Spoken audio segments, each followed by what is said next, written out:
Okay, I'm going to recap because it finally is working now. So I'm going to add a page in here for that base step. Y'all keep working on that, right? Oops, I didn't mean to do that. Back.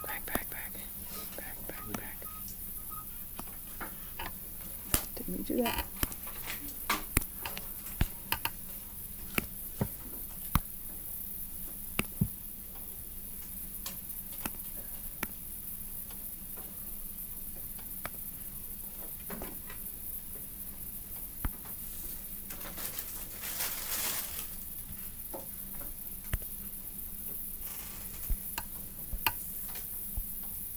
Okay, I'm just going to recap on the base notes while y'all finish up base 2 for me. So basically it's y equal to some base to the x whenever we're doing xy so we can graph it. At a minimum, you want -1, 0, and 1, which means it's b to the -1, which is 1 over b, b to the 0, which is 1, and b to the 1, which is b. And you're going to graph those 3 points for every base. Now up here on 2, we'll recap on 2. So right here, I'm going to put my xy table for my base 2. And base 2 is the one we can do 5 for.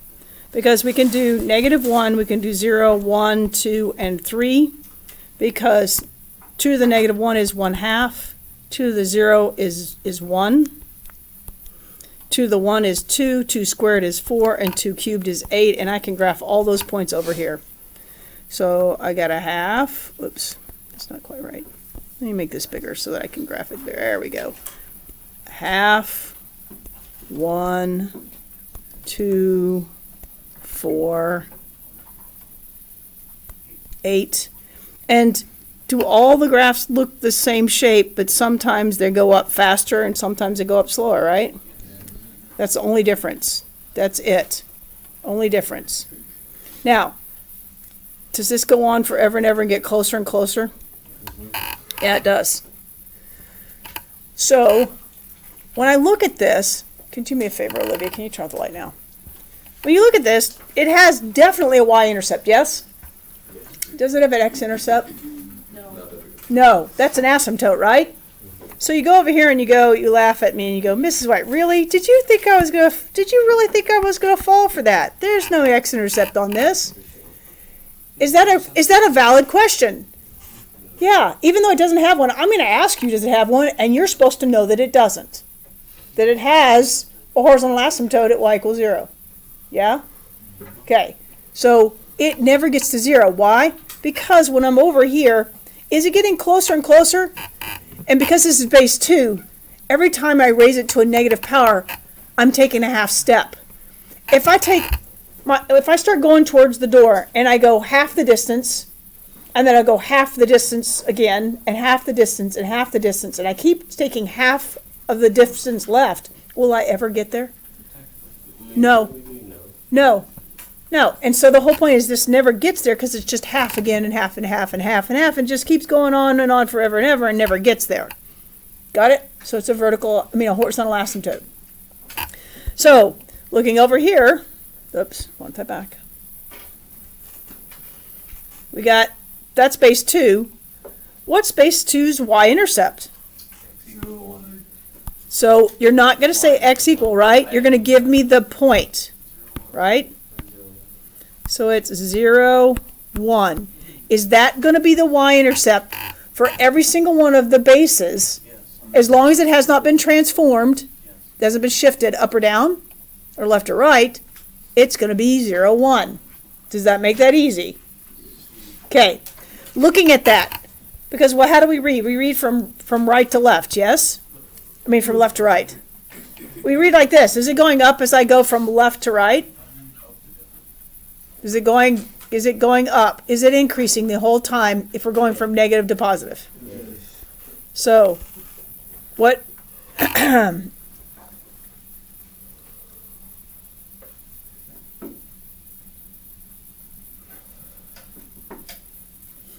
you okay with that? I'm trying to figure out what they're talking about. They asked this really strangely. I would change this question. Okay. Is the exponential function increasing or decreasing? It is increasing. I wouldn't ask it that way. I would ask, is it increasing? Because we're going to talk about it decreasing in a moment.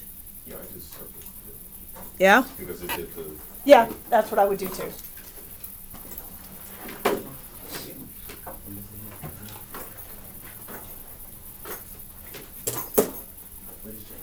All right.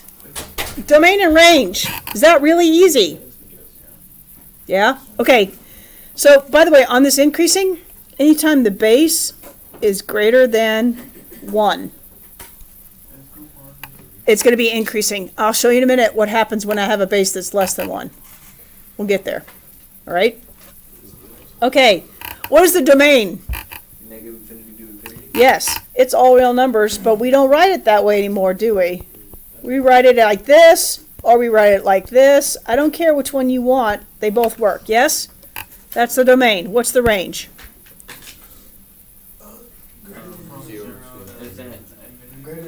Greater than 0, right?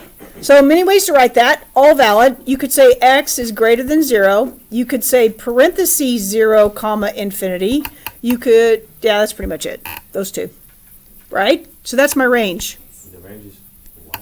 The y's. So we're looking at, my y's are above the x-axis, right? Above the x-axis. Are there any asymptotes? We already talked about it. What is the asymptote? 0. What kind of 0? Y. Y equals 0, which is the x-axis, right? Oops, I forgot to write x.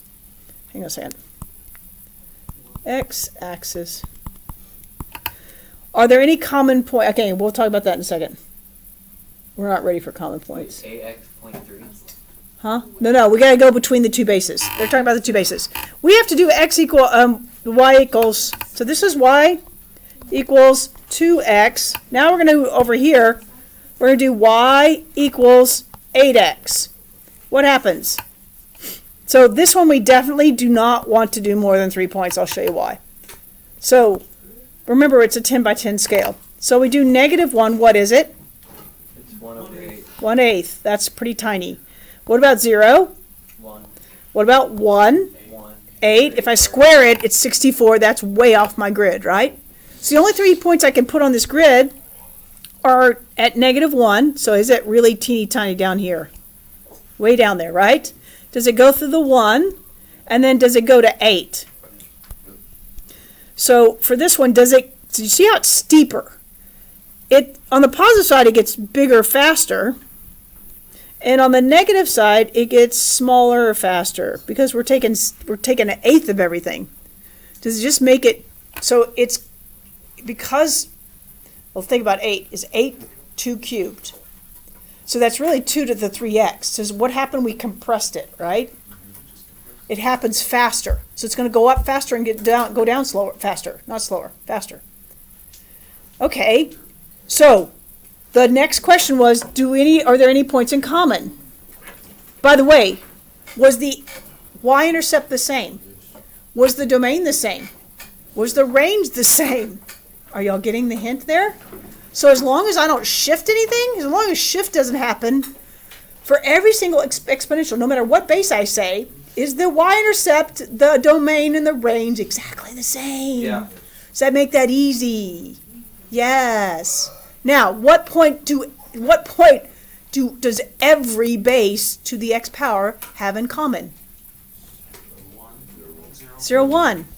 That one's in common. So is that going to be on every single flippin' graph? Is that important? Yes. Okay. For the next one, so that's something greater than 1. Now I want to do one less than 1. That's this right here.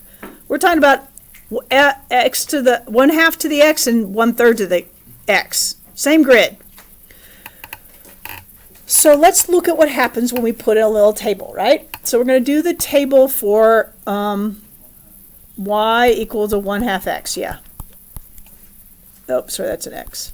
So I have x and I have y. Should we try our favorite points? But we're going to do them a little different this time. Instead of doing -1, 0, 1, 2, and 3, we're going to do -2, because remember it's reciprocal, right? So -3, negative 2, negative 1, 0, and 1. Here's why. Well, what's this point right here? Anything to the 0 power is 1, right? If I do a half to the 1, it's 1/2. If I do half to the negative 1, if you flip a half, what do you get? So it's back. Yeah, it's backwards. It's 2. If you flip half squared, it's 4. And if you flip, okay, so you're going to flip a half cubed, it's 8. Does it go up the other direction? Yeah. Yeah, it does, because it's to the negative power. What's another way to write 1/2? Could I also write this as y equals 2 to the negative x? So we flipped it across the y-axis, right? If it's negative with the x, are you reflecting across the y-axis instead of the x-axis? Does that make sense now? So we took everything, we're taking everything for this graph right here, and we are flipping it across the y-axis. So when we graph this, we just do it backwards. We start at 8, we go 2, 4, 6, 8, and then we come down to 4, and then we come down to 2, and then 1, and then a half, and we draw it in as it just reflected across the y-axis. Isn't that cool?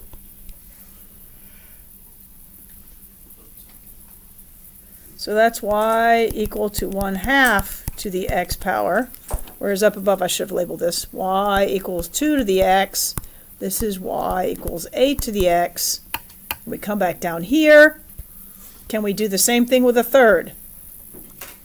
So when we do this, are y'all practicing y equal 3 to the x only backwards? So it's 1/3 x. Is that the same thing as, sorry, very messy. Is that the same thing as y to the negative 3x? Yeah, or y to equal 3 of negative x. So it's 1/3 to the x. So let's make a little table. Is this one of the ones where we only want 3 points? Yeah, but we want negative 1, 0, and 1, but it's going to be the other way around, right? So at 0, it's 1. At 1, it's 1/3. And what happens when I flip a third? I get 3. So I'm going to do this point. We share that one every flipping time. And this is the third. Is it just below a half? So it's going to, I did that wrong. It's right here. It's right here. Sorry. At 1, it's 3. So it goes up faster and it goes down faster, right? There it is. And there it is. It's just getting there faster. And that is y equal to 1/3 to the x power. Every single one of these, until shift happens, what do they have? What point do they have in common? Every single one of them. 0, 1. And is that the y-intercept for every flipping one of them? Okay, let's go over here. So are there any x-intercepts? Not till I flip it. Right? And every single time the y-intercept is 0, 1, and every single time the points in common are 0, 1, because every base has the point 0, 1, yes? Yeah. Okay, for this one, is this increasing or decreasing this time? Woo! That was easy. Anaria's not here to woo for us. Oh, well. The domain and range are the same. Domain and range, it's the same. It really is, isn't it? That's kind of nice, huh? Kind of said that already, but that's kind of nice. My domain is, if you like to write it as negative infinity to infinity, and my range is 0 to infinity, however you want to write it. Are there any asymptotes? Until shift happens, is it the same asymptote every time? Y equals 0. That was easy. And my button's locked up. I'll just say it for you. That was easy. Okay, so your mission, Sometimes they get locked up. huh? You said you did what? Sometimes they got locked up. My buttons are locked in my cabinet. Oh, I thought like you hid it in like. Oh, no. I put it away. Okay, so now your mission is to try some of these. And look, that one's just, is that the 3 and we did the 1/3? That should be easy, right? And then, so you're going to graph that, and then you're going to reflect it across the x-axis, across the y-axis. You're going to move it to the right 3, you're going to move it down 3, right? Correct? Do you already know when I say those words what that does to the function? Can you write it right now? If you're flipping across the x-axis, what is going to be, where is the negative going? Think about it. If you're flipping across the x-axis, that means a y change. Y changes are always outside the function, right? Y'all look at me like I've never heard this before. Okay, so remember, y equals a times f of x, so f of x minus c plus d. We'll leave off the b because we're not going to do b. I won't make you do that. But this, is a going to tell me the vertical stretch? But if it's negative, what does it do? It flips it across what? If you have a less than 0, what does that do? What's it flip it across? It reflects it across what? Think about it. I plug in a positive x, and my y is positive, but because a is less than 0, is it going to become negative? Is it going to flip it down? So if it's across the x-axis, like this, does that mean a is less than 0? So what does that do to this function? Y equals negative 3x. It goes on the outside. If it's across the y-axis, does that mean it's inside with x? Yes? What does that mean? It's going to be y equal to what? 3 to the what? Huh? Say it again? Yes, negative x. Is that what we've done? Yes. And then when shift happens, when I move it to the right and left, is that with the x or with the y? Yeah, so is that going to be y equal to 3 times, what is it going to be if I want to go to the right? Say it again? X minus 3, excellent. Y'all know all this. It's from everything you learned in Algebra 2. Now, if it's going to go down, what's that going to do? Where is it at? Is it all the way on the outside? See, y'all know this. You have to use what you know. And then y'all need to graph those, okay? Graph the parent function first. Seriously, graph the parent function and then do the transformation. It'll make it easy. Do you understand what I'm saying? Everybody understand? Okay, you go.